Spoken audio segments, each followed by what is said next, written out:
The night was supposed to be electric.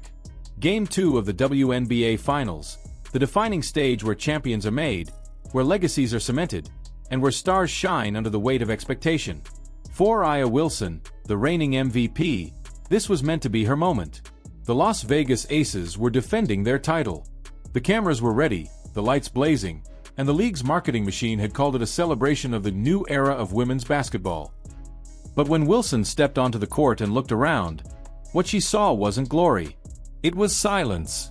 Whole sections of the arena sat untouched, the echo of bouncing basketballs filling what should have been thunderous space. The finals had come, but the fans hadn't. For a player like Wilson, who thrives on atmosphere, the emptiness hit like a cold wind. She'd spent all season fighting through double teams, leading her squad back to the mountaintop, and now stood on basketball's biggest stage, only to find the stands half empty. Even as the national broadcast tried to focus in on player introductions, the cameras couldn't avoid the truth. There were rows upon rows of vacant seats, red and gray chairs staring blankly into the lights. Commentators kept their voices upbeat, pretending not to notice, but everyone watching at home could see it. Something was wrong. The WNBA had billed this series as a clash of titans. Wilson's aces against Dawana Bonner and Alyssa Thomas of the Connecticut Sun. It should have been a showcase of the league's best. Instead, it felt like a rehearsal. Energy low, cheers scattered, enthusiasm forced. The arena's sound crew pumped in music between plays, desperate to mask the void. Cheer squads danced like they were performing to ghosts. And when Wilson glanced up during a timeout, scanning the stands, her face said it all. Frustration. Confusion. A hint of disbelief that all her work had led to this. An empty house. Ticket prices told the story in brutal detail. $35 could buy a finals seat. $42 could get you closer to the floor. Photos began circulating online within minutes, showing entire sections unsold, captions dripping with sarcasm, "Historic moment, if you can find the fans." What was supposed to be a crown jewel event had turned into a public embarrassment. For A'ja Wilson, that emptiness didn't just sting, it enraged her. Courtside witnesses describe her pacing the sideline with tight shoulders and sharp words. At one point, she slammed her towel against the bench and muttered under her breath, "A storm brewing." And according to several reports, that frustration soon found a target. Caitlin Clark. The rookie phenom who wasn't even there.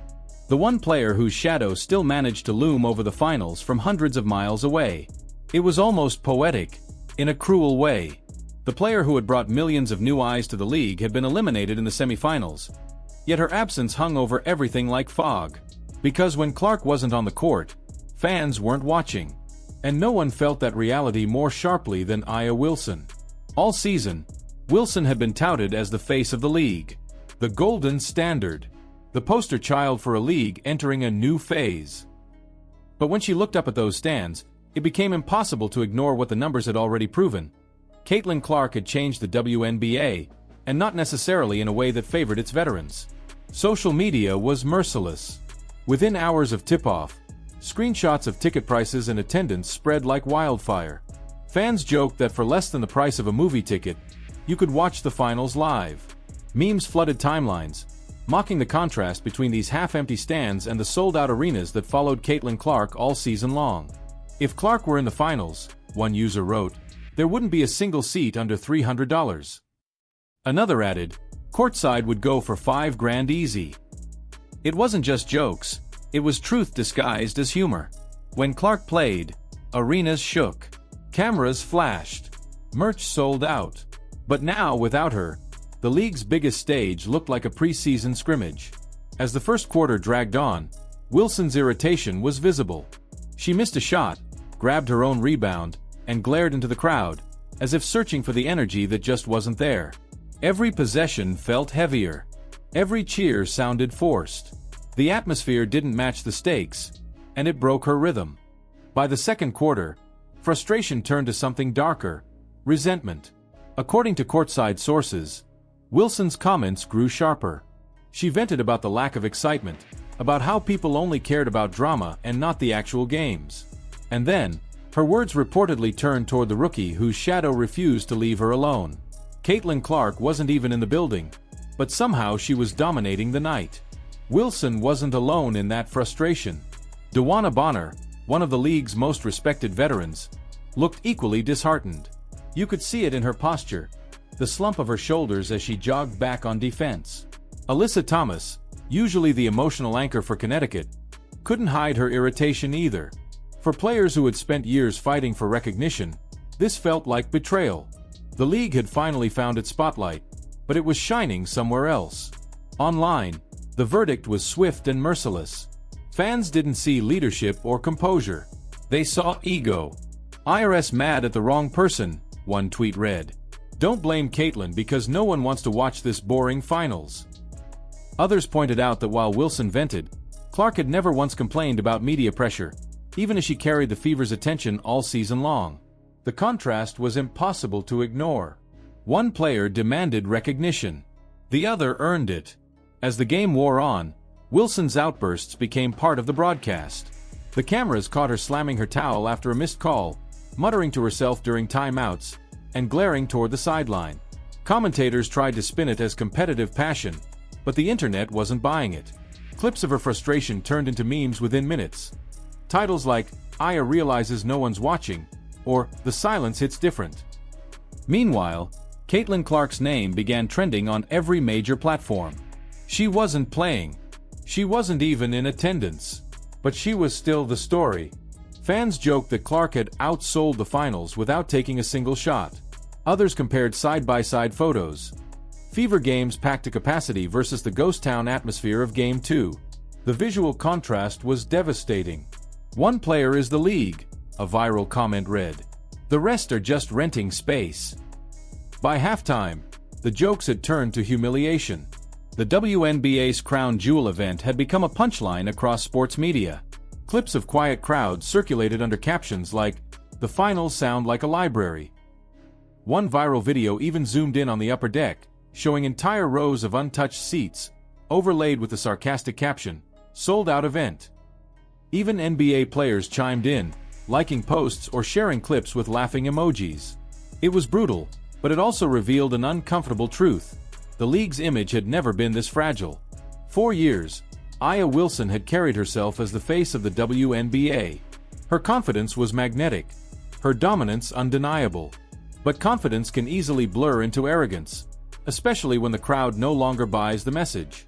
Fans remembered past interviews where Wilson and other veterans seemed dismissive of Caitlin Clark's fame, or frustrated that the rookie had drawn attention away from the rest of the league. Now, in the cold silence of Game 2, that attitude seemed to have come full circle. Her frustration wasn't helping. Every grimace became a meme. Every soundbite, a headline. The harder she tried to assert her place, the more fans pushed back.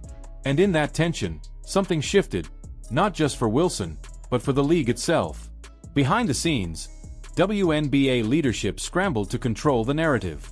But Commissioner Kathy Engelbert stayed quiet. Too quiet. Her silence, during what was clearly the league's most embarrassing moment of the year, felt like abandonment. This was the same commissioner who had proudly taken credit for surging ratings during Clark's breakout months. The same voice who had championed historic growth when ticket sales soared in Indiana. Yet now, as the finals cratered, she had nothing to say. Fans noticed. Social media lit up with criticism. She was loud when Clark was selling tickets, one user wrote, but quiet now that her stars can't fill the stands. Others mocked the league's old habit of claiming sellouts, despite visible empty seats on camera. "Maybe the invisible fans just didn't make it through security," another joked. The humor masked real anger. People felt deceived, told that the league was booming, only to witness empty arenas and hollow hype. Sponsors, too, began to worry. The companies that had eagerly attached their names to the WNBA during its Caitlin Clark boom were suddenly hesitant. The finals should have been a marketing goldmine. Instead, it looked like a product in decline. Reports suggested that several brand partners had begun asking for reassurance that their investment was safe. For them, this wasn't about politics or optics. It was business. And business was bad. Then came whispers from the NBA offices. Commissioner Adam Silver, whose organization still underwrites the WNBA's operations, was reportedly furious. The finals debacle wasn't just a PR mess, it was an embarrassment for the entire basketball ecosystem. Behind closed doors, Silver demanded answers. How could a championship series featuring one of the league's most dominant players fail so spectacularly to draw fans? Why were headlines focused on tantrums and tension instead of triumphs? And how had Engelbert allowed the league's identity to fracture around resentment toward its most popular star?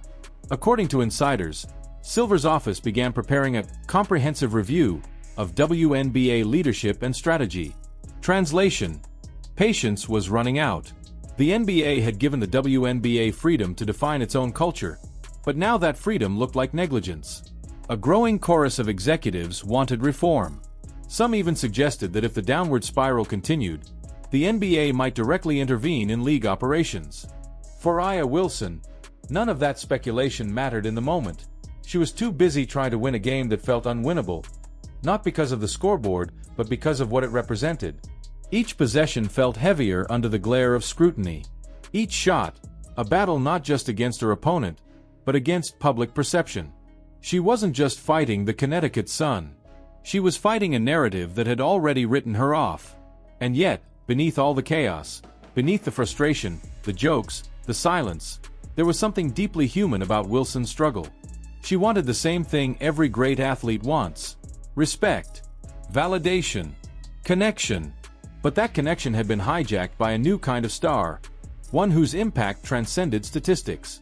Caitlin Clark hadn't just brought attention to the WNBA, she'd redefined what it meant to be its heartbeat. By the end of the night, the result of Game 2 didn't matter. The headlines weren't about the score. They were about the silence, about Aya Wilson's visible anger, about the ghost of Caitlin Clark haunting the finals, about the fans who had vanished, and the leadership that had gone mute. It was a moment of reckoning for everyone involved, a reminder that visibility is fragile, and arrogance is expensive. As the confetti fell and the cameras packed up, the echoes lingered longer than the cheers. The WNBA had fought so hard for relevance, only to watch it slip away the moment its brightest light dimmed. Game 2 will be remembered not for the basketball, but for what it revealed: a league divided, a fan base disillusioned, and a future suddenly uncertain. Now, with the NBA watching closely and sponsors reconsidering their stakes, the question isn't just about who wins the next game. It's about whether the WNBA can survive its own identity crisis. The silence in those seats was more than empty air. It was a message. One that said, connection matters more than pride, and stories matter more than slogans. Because no league, no matter how talented its players, can thrive without the fans who fill the seats. And right now, those fans have already chosen who they're following. So now, the question goes to you. Was Aya Wilson right to be frustrated, or did her anger reveal something deeper about the league's disconnect? Should the WNBA own up to its leadership failures? Or are the players themselves responsible for alienating the audience they once had? Let me know what you think in the comments below. And if you want more deep dives into the stories shaping modern sports, the rivalries, the egos, and the moments that redefine entire leagues, don't forget to like, subscribe, and turn on notifications. Because sometimes, the silence around the game says more than the scoreboard.